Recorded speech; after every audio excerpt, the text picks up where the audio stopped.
Good morning student. आज करेंगे हम सल्फर। ऑक्सीजन फैमिली में जो सेकंड मेंबर है वो होता है कौन? सल्फर। तो अभी तक हमने ऑक्सीजन के बारे में पढ़ा। इससे पहले प्रीवियस वीडियो में हमने ओजोन के बारे में पढ़ा था कि ओजोन की क्या प्रॉपर्टीज़ हैं, क्या उसकी रिएक्टिविटी है, क्या उसकी प्रॉपर्टीज़ है। प्रॉपर्टीज़ में मोस्टली उसकी जो ऑक्सीडेशन प्रॉपर्टीज़ हैं वो क्या है, किस तरीके से चीज़ों को ऑक्सीडाइज करता है, ये हमने प्रीवियस वीडियो में पढ़ लिया था। अब हम देखेंगे sulphur.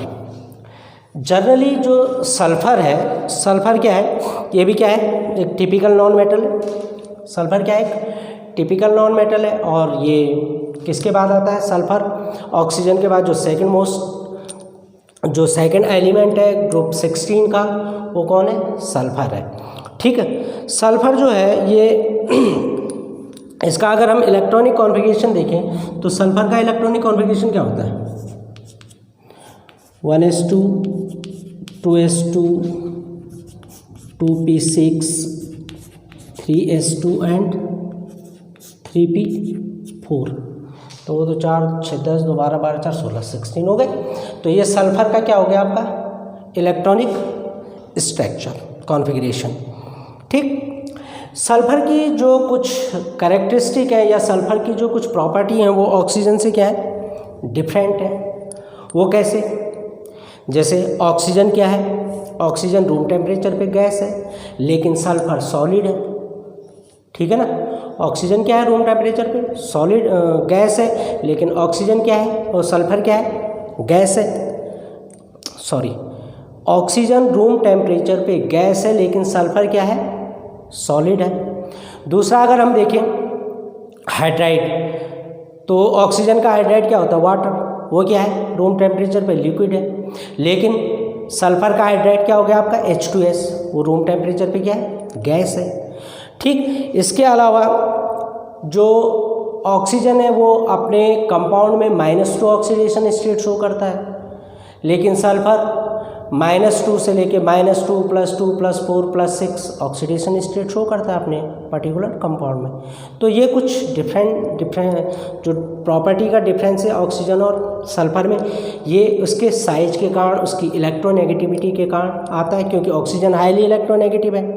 Double bond formation, multiple bonding form करता है। सल्फर मल्टीपल बॉन्डिंग फॉर्म नहीं करता, इसलिए H2S क्या होता है? गैस होती है। H2O लिक्विड है, क्योंकि वहाँ पे हाइड्रोजन बॉन्डिंग हो जाती है। तो ये जो प्रॉपर्टी में डिफरेंस होता है इनकी इलेक्ट्रोनेगेटिविटी के कारण मोस्टली ये होता है। अब अगर हम अकरेंस देखें सल्फर का कि सल्फर कहाँ कहाँ हमें मिलता है, अकरेंस ऑफ सल्फर। जनरली जो सल्फर है, सल्फर हमें दोनों स्टेट में मिलता है, फ्री स्टेट में भी मिलता है और कंबाइंड स्टेट में भी मिलता है। जनरली ज़्यादातर ये क्या है? कंबाइंड स्टेट में ही हमें ज़्यादा मिलता है। नेटिव स्टेट में ये कहाँ मिलता है? नेटिव स्टेट में ही हमें वोल्केनो, जहाँ पे ज्वालामुखी वगैरह होते हैं, वहाँ पे सल्फर नेटिव स्टेट में मिलती है, फ्री स्टेट में मिलती है। तो जैसे अमेरिका में सिसिलीज वगैरह जो अमेरिका की टाउन है, वहाँ पे क्योंकि ज्वालामुखी ज़्यादा है, या जापान में ज्वालामुखी ज़्यादा है। इवन कि अगर हम इंडिया की बात करें तो हिमाचल प्रदेश में जो ज्वालामुखी वाला रीजन है, वहाँ पे क्या है? सल्फर फ्री स्टेट में एग्जिस्ट होती है। ठीक है बच्चों। अगर हम कंबाइंड स्टेट में देखें तो कंबाइंड स्टेट में ये क्या होती है? सल्फाइड फॉर्म में मिलती है। जैसे आयरन सल्फाइड हो गया, आयरन सल्फाइड। तो आयरन सल्फाइड को क्या कहते हैं? आयरन पायराइट भी कहा जाता है इसे। क्या कहते हैं हम इसे? Iron pyrite. Iron pyrite. Pyrite हो गया आपका PYRITES, PYRITES। फॉर्मूला क्या होता है इसका? FeS2। आयरन पायराइट हो गया, कॉपर पायराइट हो गया, कॉपर पायराइट, ये होता है CuFeS2। तीसरा हो गया आपका जैसे गैलेना हो गया, गैलेना, लेड सल्फाइड PbS। ठीक है। इसके अलावा जैसे सिनेबार हो गया आपका, सिनेबार HGS हो गया, सिनेबार हो गया आपका HGS, क्या होता है HGS, ठीक है। इसके अलावा और हो जाता है जैसे आपका इप्सम सॉल्ट हो गया, Epsom salt, MgSO4.7H2, MgSO4.7H2 Epsom salt हो गया आपका, ठीक है। या जिप्सम हो गया, जैसे जिप्सम में भी जिप्सम क्या होता है CaSO4.2H2, CaSO4.2H2, ये क्या हो गया आपका जिप्सम, ठीक है। तो जनरली जो इसका मेजर सोर्स होता है वो होता है हाइड्रोजन सल्फाइड। मेन जो ओर है उसका क्या है हाइड्रोजन सल्फाइड, और हाइड्रोजन सल्फाइड H2S। तो जनरली जो हमें सल्फर जो मिलती है वो जनरली किससे मिलती है, हमें हाइड्रोजन सल्फाइड से मिलती है, ठीक है। इसके अलावा ये इसके ओर्स हैं, आयरन ओर हो गया, आयरन सल्फाइड हो गया, iron pyrite, iron copper pyrite हो गया, गैलेना हो गया, सिनेबार हो गया, इप्सम सॉल्ट हो गया, जिप्सम हो गया, तो ये इसके क्या है, ये इसके सल्फाइड यानी ओर फॉर्म है इसके। तो ये किस फॉर्म में मिल रहा हमें, ये हमें मिक्स फॉर्म में मिल रहा। तो ये हमें दोनों तरह से मिलती है, नेटिव स्टेट में कहाँ मिलती है, जहाँ वॉल्केनो होते हैं वहाँ नेटिव स्टेट में हमें मिलती है, और कंबाइंड स्टेट में हमें इस फॉर्म में मिलती है, ठीक है बच्चों। अब अगला आता है इसका allotropes of sulphur, allotropes form.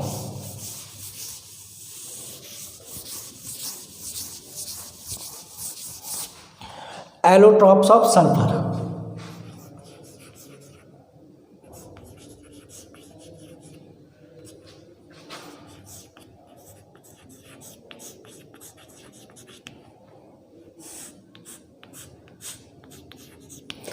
तो जो सल्फर के एलोट्रॉप्स होते हैं, जनरली सल्फर के 4-5 एलोट्रॉप्स होते हैं, जैसे रोम्बिक सल्फर हो गया, मोनोक्लिनिक सल्फर हो गया, प्लास्टिक सल्फर हो गया, जनरली जो कॉमनली है, या एक मिल्क ऑफ सल्फर होता है। तो जनरली हम यहाँ पे 2-3 फॉर्म के बारे में ही डिस्कस करेंगे जो मोस्टली मिलती है। तो सबसे पहले होगी आपकी मोनोक्लिनिक और दूसरी होगी आपकी रोम्बिक, ठीक है, एलोट्रॉप्स, ठीक। तो कौन कौन से हैं, एक हो गया आपका रोम्बिक सल्फर, दूसरा हो गया आपका मोनोक्लिनिक सल्फर।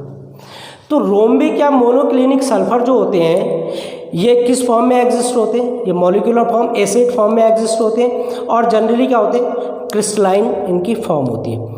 जो रोम्बिक सल्फर है उसको अल्फा सल्फर भी कहा जाता है, रोम्बिक सल्फर,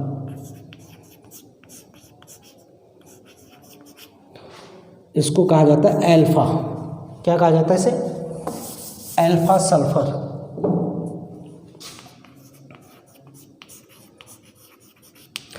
और दूसरा आता है आपका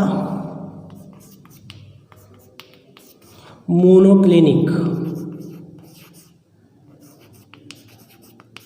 मोनोक्लिनिक होता है आपका मोनोक्लिनिक सल्फर, ये हो गया आपका बीटा सल्फर।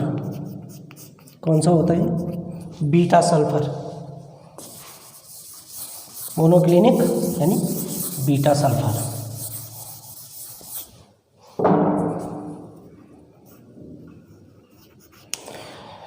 तीसरा होता है आपका प्लास्टिक सल्फर,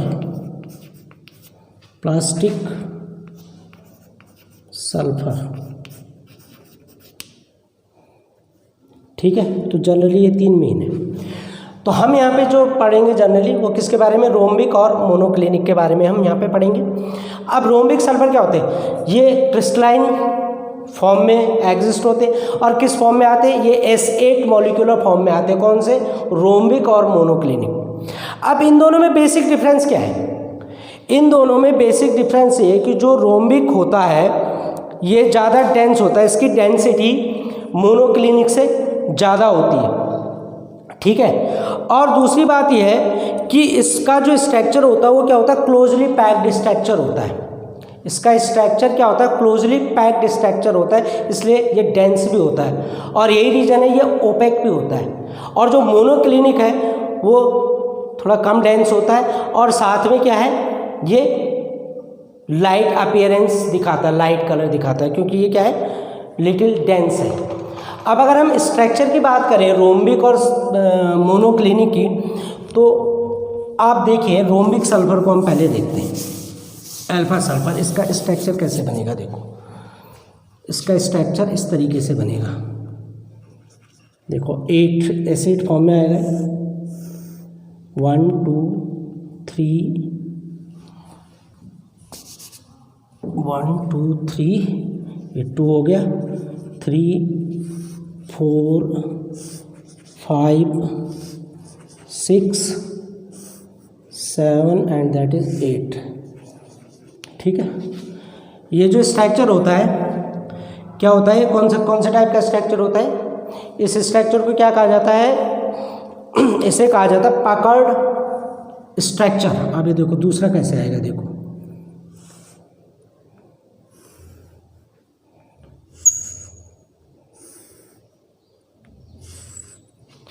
तो ये थोड़ा सा क्या होता है, डेंस स्ट्रक्चर होता है, ठीक है।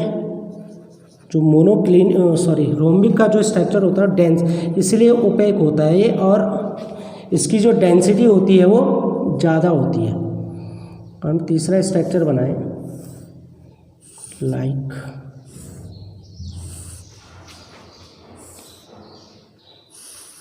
देखिए, तो यहाँ पे जो सल्फर है वो किस फॉर्म में, S8 स्ट्रक्चर फॉर्म में है, देखो 8 सल्फर है। तो ये जो सल्फर है क्या है, ये है रोम्बिक और अल्फा सल्फर, ठीक है। अगर हम बीटा सल्फर की बात करें, मोनोक्लिनिक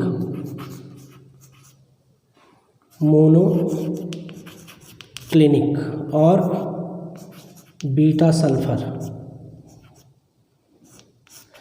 अब देखो इसका स्ट्रक्चर कैसे बनेगा, सेम यही आएगा पहले वाला स्ट्रक्चर को, 8 1 2 3 4 5 6 7 that is 8, 1 2 3 4 5 6 7 and it is 8, ठीक है। फिर ये आ गया आपके 8। अब ये देखो जो दूसरा स्ट्रक्चर बनेगा इसका, वो कैसे बनेगा, वो आएगा, हाँ ये जाएगा आपका U, फिर आएगा U,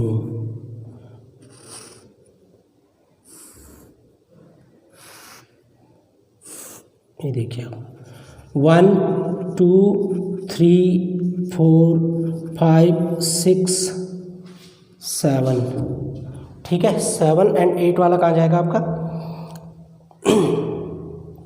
एक मिनट रुकिए, हाँ इस स्ट्रक्चर को थोड़ा सा मैंने गलत बना दिया है, ये आपका ऐसे आएगा, देखिए ये हो जाएगा आपका 8 1 that is 2, it is 3 4 5 6 7 and it is 8, 1 2 3 1 2 3 4 5 6 7 8, correct, ये वाला नहीं आएगा इसमें, ठीक है।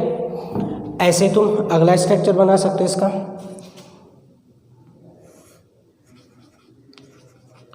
1 2 3 4 5 6 7 एंड दैट इज 8। तो ये जो सल्फर है ये क्या है, आपका मोनोक्लिनिक और बीटा सल्फर। कौन सा सल्फर है? Beta sulphur. ठीक है। एक जो दूसरी प्रॉपर्टी होती है इसकी, ये बड़ी इंपॉर्टेंट प्रॉपर्टी, ये ट्रांजिशन स्टेट भी कहा जाता है इसे। तो 369 केल्विन, कितने पे? At 369 kelvin. ध्यान रखना, रोम्बिक सल्फर जो होता है वो किस में कन्वर्ट हो जाता है? रोम्बिक सल्फर अगर हम देखें टेम्परेचर 369 केल्विन पे, अगर 369 रोम्बिक सल्फर है और टेम्परेचर हो गया आपका 369 से लेस यानी कम, तो ये किस में कन्वर्ट हो जाता है? ये हो जाता है मोनोक्लिनिक में, मोनोक्लिनिक सल्फर में। ठीक है। और अगर मोनोक्लिनिक का टेम्परेचर 369 से अप हो जाए, ध्यान दो, 369 केल्विन पे रोम्बिक और मोनोक्लिनिक दोनों ही सल्फर के जो एलोट्रॉप्स हैं वो एग्जिस्ट होते हैं, यानी कोएग्जिस्टेंस है सल्फर के रोम्बिक और मोनोक्लिनिक दोनों एलोट्रॉप्स की। तो दोनों एलोट्रॉप 369 केल्विन पे दोनों एलोट्रॉप एग्जिस्ट होते हैं, तो कोएग्जिस्टेंस दिखाते हैं। अगर हम 369 से अप कर दे टेम्परेचर तो क्या हो जाएगा? रोम्बिक सल्फर हमें मिलेगा, लेस कर देंगे तो मोनोक्लिनिक मिलेगा। तो ये जो 369 डिग्री टेम्परेचर, 369 केल्विन जो टेम्परेचर होता है वो टेम्परेचर क्या होता है आपका? उसे कहा जाता है ट्रांजिशन। क्या कहा जाता है इसे? ट्रांजिशन। इस टेम्परेचर को ट्रांजिशन टेम्परेचर भी कहा जाता है कि अप करेंगे तो रोम्बिक बन जाएगा, लेस करेंगे तो मोनोक्लिनिक सल्फर आपका बन जाएगा। ठीक है बच्चों, तो ये इसके कैरेक्टरिस्टिक भी हमने साथ साथ कर लिए और इसके स्ट्रक्चर भी हमने साथ साथ बना लिए। अगले जो वीडियो में हम करेंगे उस वीडियो में हम सल्फर के कंपाउंड के बारे में स्टडी करेंगे कि सल्फर के कौन कौन से कंपाउंड हैं, जैसे सल्फर डाइऑक्साइड हो गया, सल्फर ट्राइऑक्साइड हो गया, और फिर हम H2SO4 के बारे में पढ़ेंगे। H2SO4 का कॉन्टैक्ट प्रोसेस यानी सल्फ्यूरिक एसिड का प्रिपरेशन कैसे किया जाता है कॉन्टैक्ट प्रोसेस से, और क्या इसकी केमिकल प्रॉपर्टी या फिजिकल प्रॉपर्टीज़ आती हैं। तो इसके बारे में हम अगले वीडियो में पढ़ेंगे, डिस्कस करेंगे। Till then good bye.